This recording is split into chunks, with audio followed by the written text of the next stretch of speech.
대법원 판결이 났으니까 입 닥치고 있어라 이렇게 얘기한다고 해서 국민들의 그게 사그라드는 게 아니지 않습니까? 이 판결은 적어도 전적으로 실체적 진실을 발견한 게 아니라 절차적 진실을 발견한 거 아닙니까? 주장 입증 책임에 따라서. 맞지 않습니까?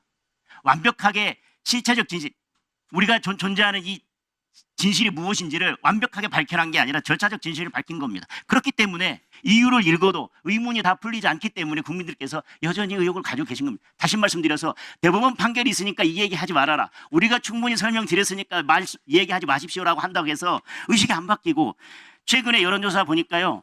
12월 27일 날 있었던 어떤 언론사에서 한 여론조사에 부정선거 논란 규명이 필요하다가 41.8%입니다. 그리고 잘 모르겠다가 8.8%입니다. 거의 50%에 가깝습니다. 국민들은 여전히 의혹을 가지고 계십니다. 걱정하고 계십니다. 내 한 표에 대해서 걱정하고 계시다고요. 그럼 선관위에서 이번 기회에 특단의 조치를 해야 되지 않겠습니까? 설명만 가지고 안 된다니까요. 판결 나도 안 된다니까요. 제가 아까 판결 읽어드렸잖아요. 그리고 33년 법관으로 계셨고 저도 법관으로 오랫동안 했지만 이 판결문을 읽어봤을 때 의혹이 다 해소되지 않기 때문에 계속 이런 문제들이 남아있고, 시스템에 문제가 없고 부정선거가 없다고 아무리 말씀하셔도 국민들의 머릿속에는, 마음속에는 여전히 부정선거가 자리 잡고 있다면, 아까 말씀하셨지 않습니까? 사전선거가 도입된 이후로 부정선거에 대한 논란이 더 커졌다라고 한다면 저는 사전선거에 대해서 근본적으로 고민해 볼 때가 됐다고 생각합니다.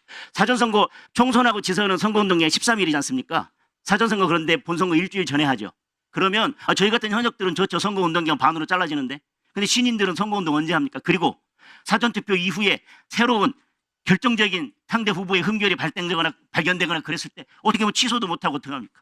예를 들자면 미스터 트롯3에 나와가지고 노래하는데 첫 소절 듣고 하트 눌렀는데 중간에 갔더니 음이 탈나고 박자 틀리고 음정 다 틀려서 그거 바꿀 수도 없고 어떻게 하냐고요.